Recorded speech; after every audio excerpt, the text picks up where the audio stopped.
Apple announcements at MacinTech. This is MacVoices. MacVoices is supported by new Relic. Monitor, debug, and improve your entire stack. Get access to the whole new Relic platform and 100 gigabytes of data free forever. No credit card required. Sign up at newrelic.com/MacVoices. Welcome to MacVoices. This is the talk of the Apple community, and I'm Chuck Joyner. Folks, this is a session we recorded with Adam Engst and Jeff Gamet and the MacinTech Mac User Group out of Colorado on the evening of Apple's peak performance event and the related announcements. I wanted to give you just a quick heads up here. We had to go to the backup of the backup for the recording, so at least the video part is not up to the quality standards that I usually try to deliver. But at the same time, it was such a good discussion. We had so much fun with these folks that we didn't want to just scrap the video completely. So bear with us on the video part. The audio part is fine, and we'll just dig right in and have some fun with Adam and Jeff and MacinTech. Welcome to MacVoices. This is the talk of the Apple community, and I'm Chuck Joyner.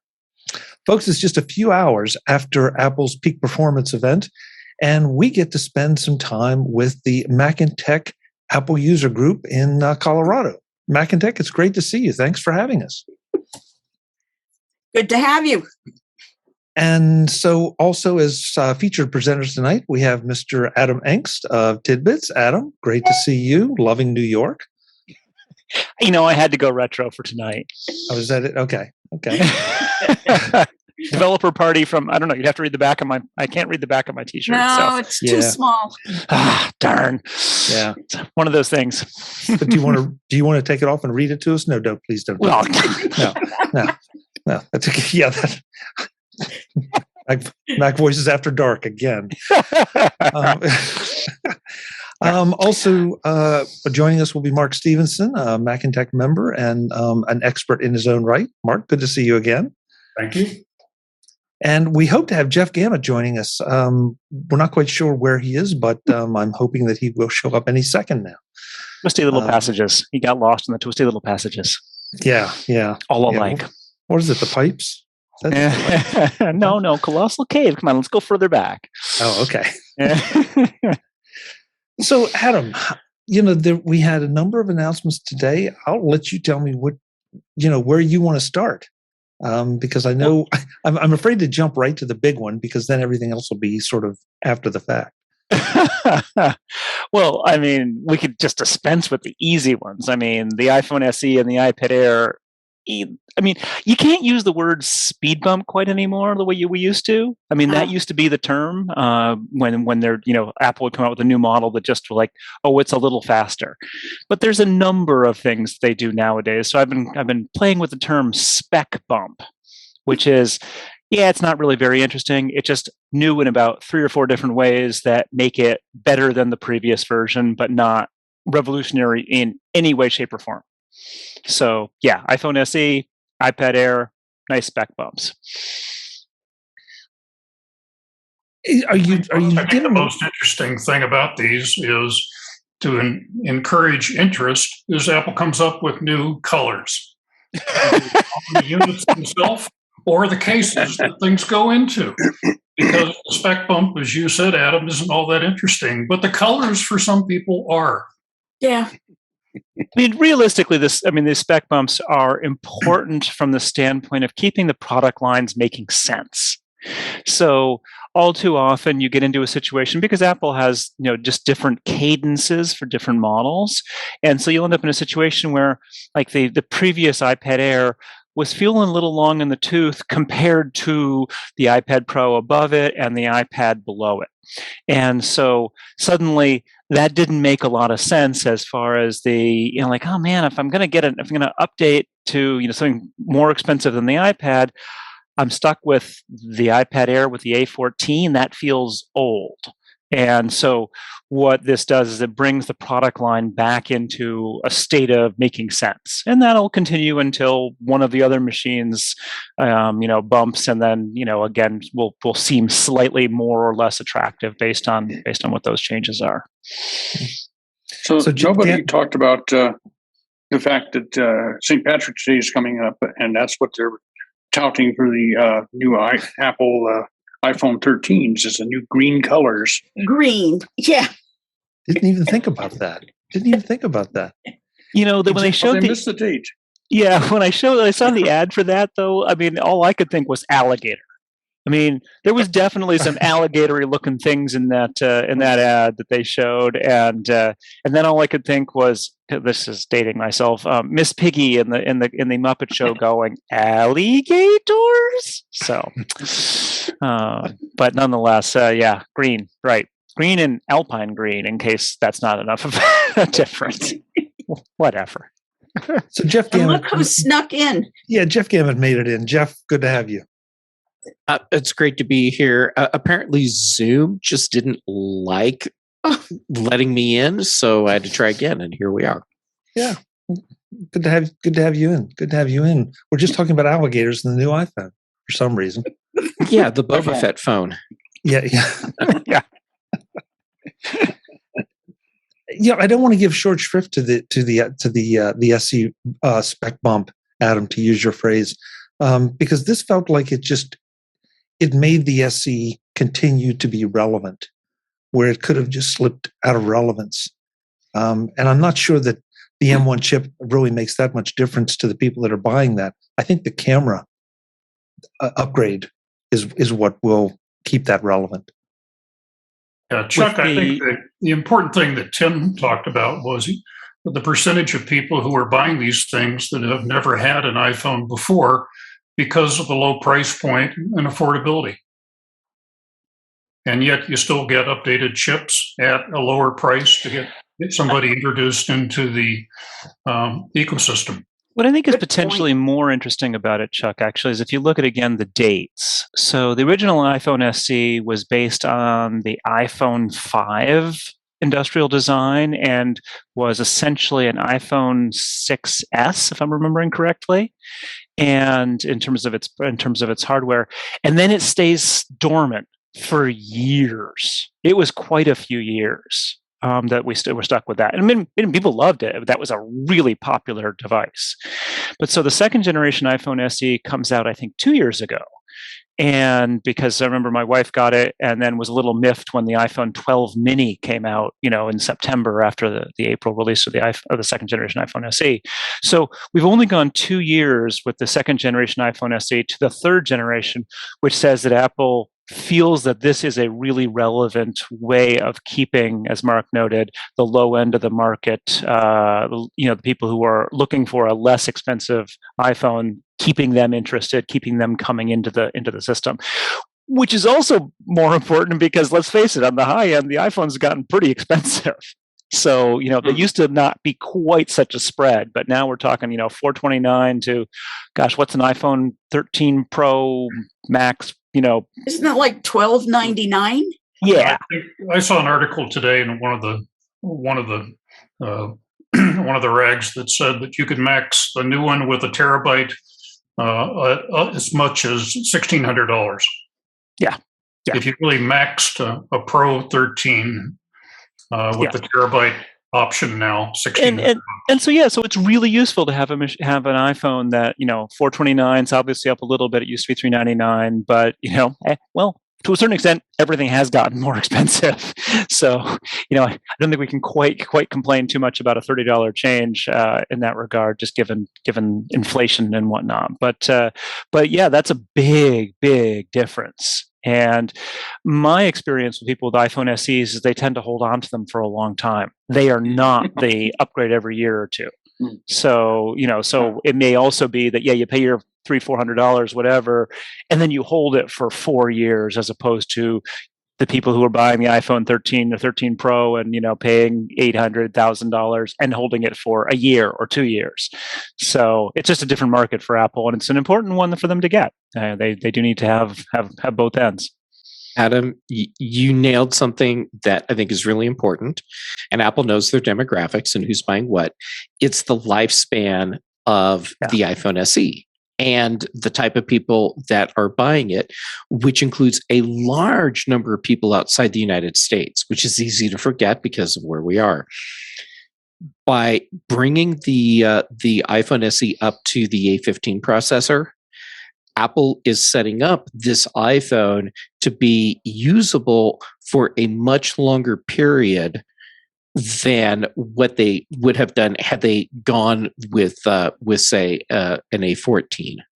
And actually, I want to jump on that too, because keep in mind what Apple's doing now with these pre-recorded presentations. They are scripted within an inch of their lives. I mean, I try to take notes during these things. I can't do it anymore. I mean, there is so much info density. There is not a word in there that was not vetted. Mm-hmm. And to get to your point, Jeff, the woman who was talking about the iPhone SE said, and it will run iOS. I forget the exact terminology, but something like it will run iOS updates for many years. Many years, yes. I caught that too. Yeah. And she's like saying, this one's good for a long time. Go nuts. Yeah. Is there a way I could show something to put this in context just for a moment, just one page? I think so. It's up to Chris. She'd have to make you I've got it here and I don't know what to do with it. We're talking Dell here. Dance. Give us a dance. Let's do that. It'll be great. So you're muted. So I had an iPhone SE original, and I held on to it until this year, well, late last year, when I jumped to the iPhone 13 Max, and I decided 1 terabyte was just too much. So I went for 512. And one of the weird things that's happened is over the last 6 months that I've had this iPhone 13 Max Pro Max with 512 gigabytes is, even though it's got everything that was on my SE on it, it actually, over time, has gotten fewer gigabytes used. So it's doing something in the background. It's compressing or something that the SE never did.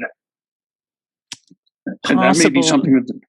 It's possible that's, I mean, if you look in those like iPhone storage graphs, I don't know if you still have the iPhone SE to compare against, but the other category is really somewhat malleable. So, for instance, stuff that the operating system is doing and has cached, but could delete later, can show up in there. And sometimes, depending on how you restart or turn off iCloud and turn it back on, those kinds of things that can change. So that's probably more an artifact of like some kind of usage change than anything particular to the hardware. Well, I thought maybe I was compressing my photos, but I don't have that turned on. And I thought maybe it was offloading unused apps, but that's not turned on either. Yeah. Yeah. That's a black box. And I will say, I mean, people, these days, I mean, we were talking about this. Josh Centers was writing about the iPhone SE, and he was recommending the slightly larger, the second model up in terms of storage. And he was saying that because the main annoyance that people have with iPhones when they get the small ones is running out of space. And boy, once you start running out of space, that's going to be your life until you get a new iPhone. And I mean, I've been there too. Like you think, oh, this will be fine. I'll delete some photos. I'll delete some apps, whatever.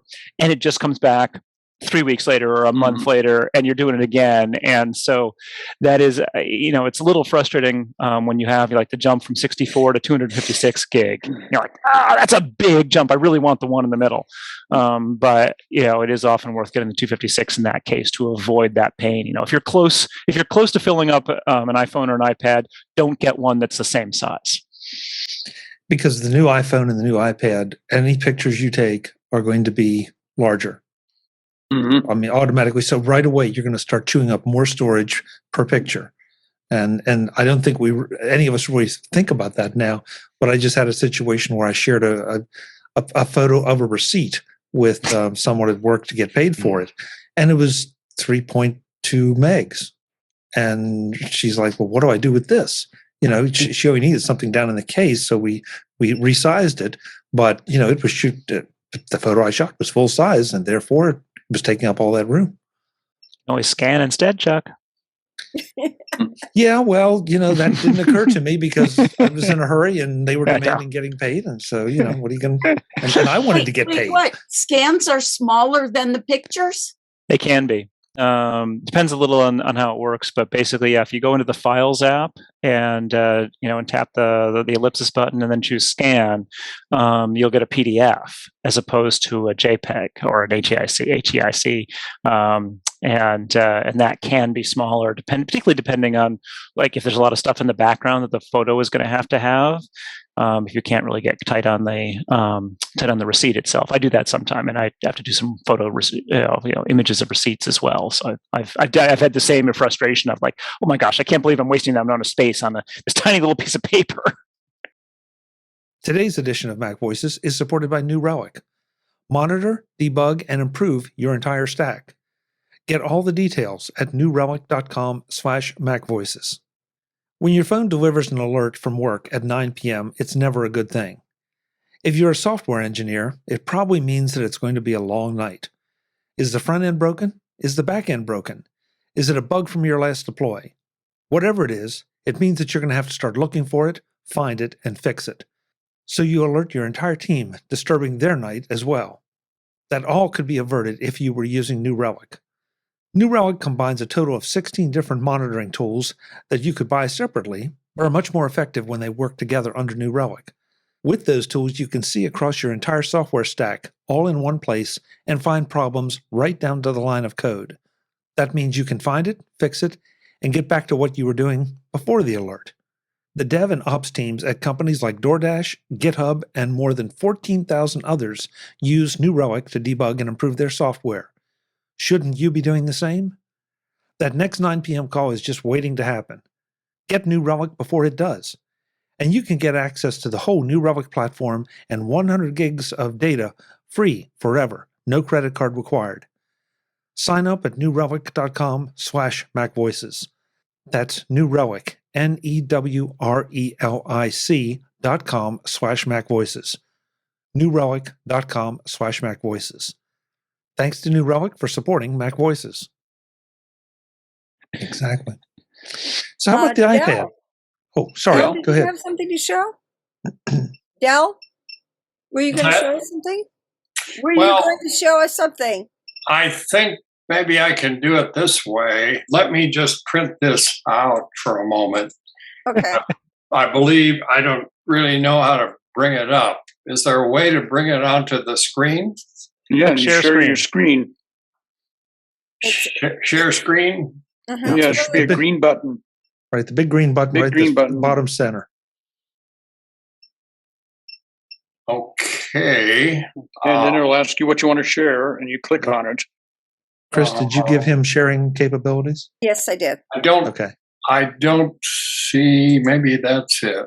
Yeah. What happened? You got it. Got a We see it. 2CI. Yep. You paid it $8,700 almost. Wow. Holy cow. 12,000. 15,800. Yeah. The LaserWriter 2 NT also added that up a bit. Yeah. Mhm. Holy cow. I just thought 1989. I just thought it interesting in comparing it. You also realize what the $1989 was worth. Oh Yes. man, I miss Mac Money though. I liked Mac Money. Yeah. I remember Wow. paying $200 for 1 megabyte of memory. Yep. I once spent 1,000 on 1 megabyte of memory. I liked my 2CI. And notice the Apple Color H High R. I'm guessing that's actually the 13-inch monitor and a 13-inch color monitor, and that's still $1,000. So we've been paying a lot of money for screens for a long time. The Studio Display that we'll talk about shortly is not necessarily an outlier there. No. Wow. And the LaserWriter, I think that's what we paid for our LaserWriter. I think it was 87 or 88. Well, Like that. they told me I was getting a tremendous bargain because they had it listed for like 6,000. That's what I would do too. I would mark everything way up. And then because you're such a nice guy, I'm going to cut you a deal. I'm knocking $2,000 off of that for you. I hate to say it, but my husband and I spent about that much for our Apple II, plus the disk drives, plus the printer, which was one of those 9-pin dot matrix printers, plus the graphics tablet, and that ran about 10,000. Wow. That was Apple II. So just as a bookmark for when we start talking about this later, I actually did compared with like how much money I spent on my current computing setup of an iMac, 2020 iMac, Thunderbolt display, which is old, and a MacBook M1 MacBook Air, to compare against what I would if I had to replace that today with something, something comparable for like the same amount of functionality, and it was identical. Yeah. So about $5,600, and it was not cheap, but it was identical. I was quite surprised. So, all right, iPad Air, you said, Chuck. I wanted to get back Air. To that because we were distracting you as always. Well, that's what part of the fun of this is. This is a user group meeting. The iPad Air. I saw a number of comments go by on Twitter this afternoon during the event that this has brought the iPad Air so much closer to the iPad Pros, and so many people were saying they're not sure they will ever buy a Pro again because the Air has become so powerful.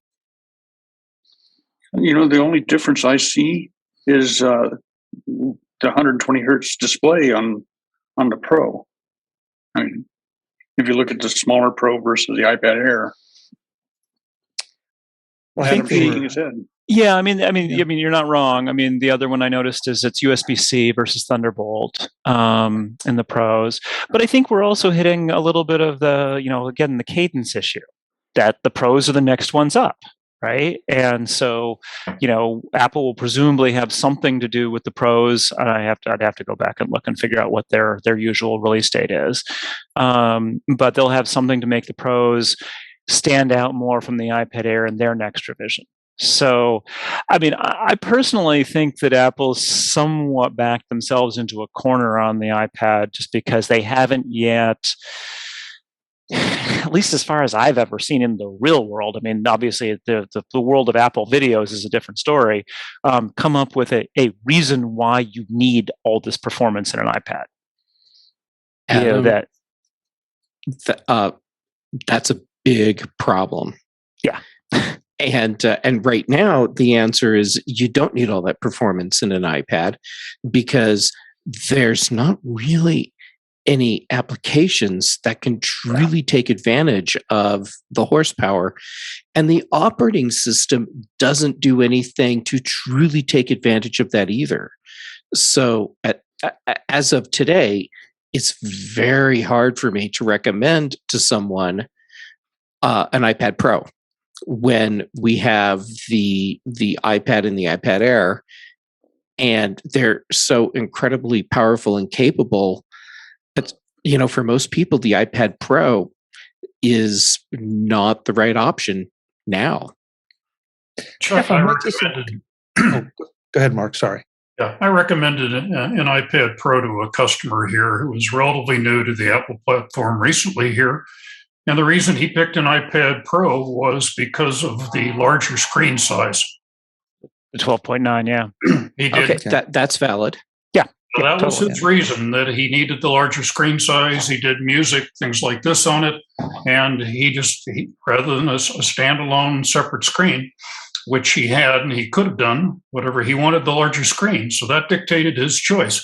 Other than that, I would have recommended an iPad Air for him, because he wasn't using power applications that needed anything other than the larger screen.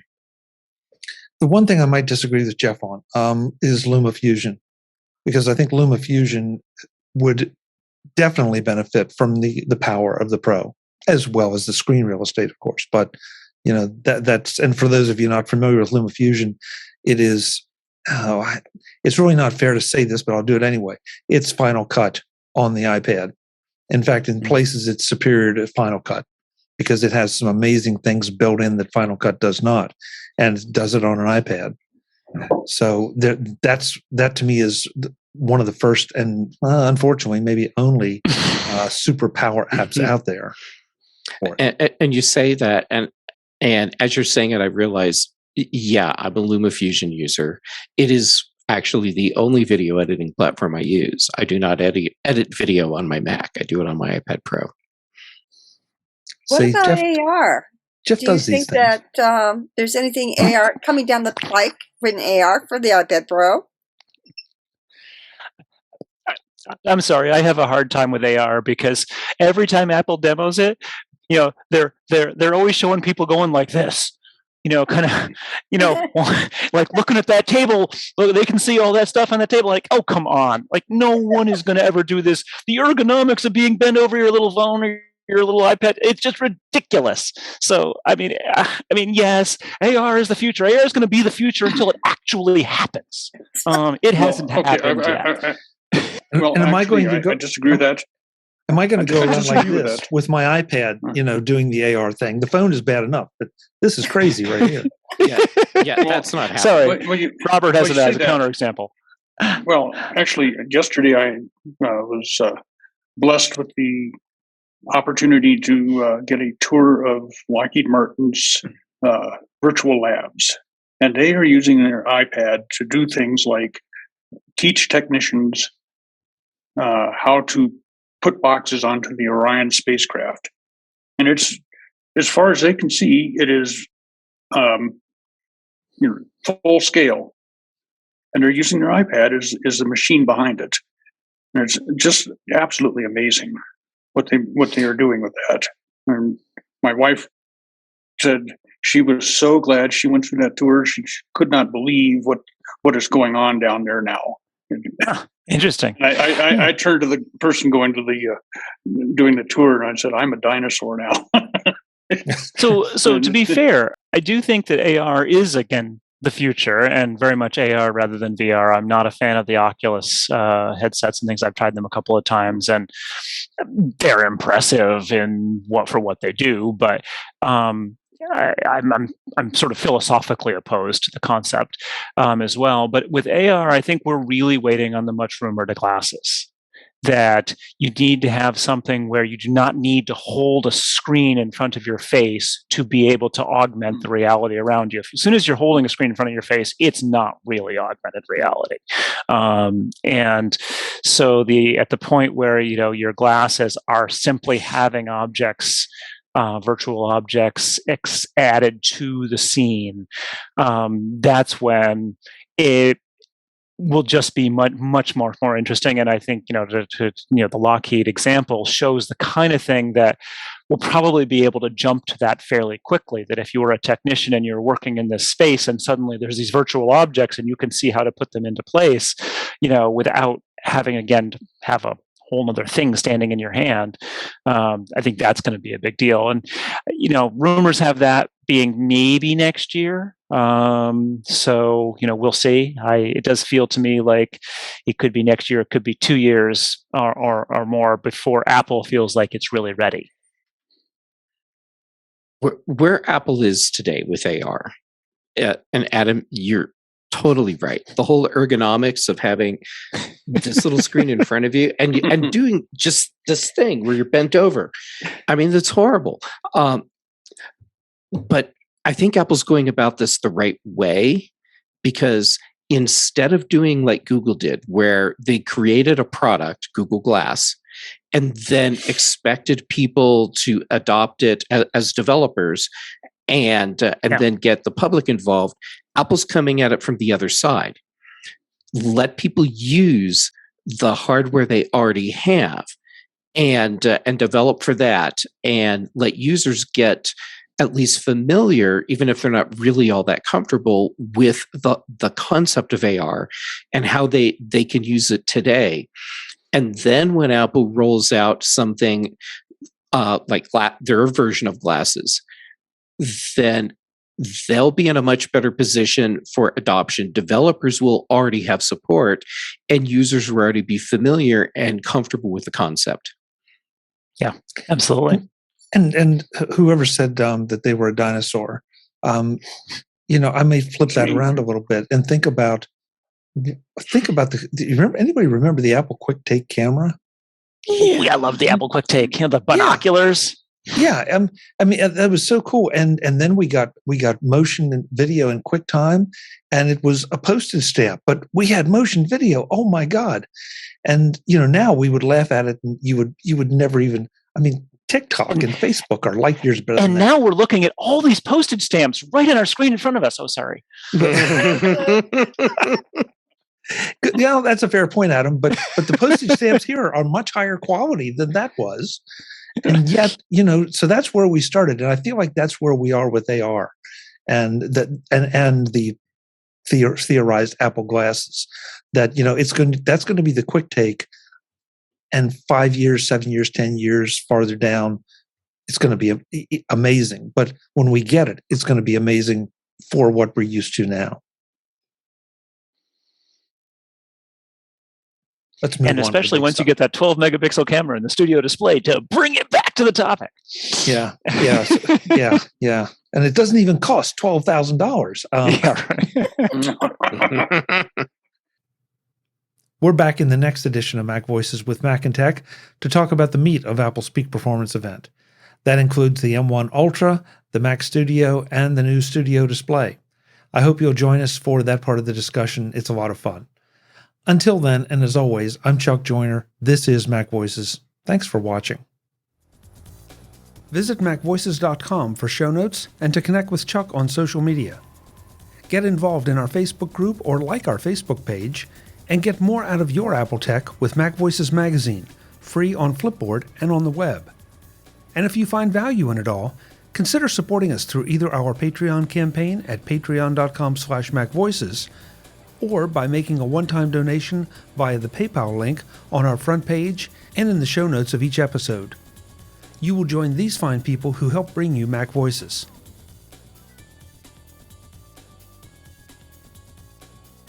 Advertising handled by Backbeat Media at backbeatmedia.com. Bandwidth provided by CacheFly at cachefly.com.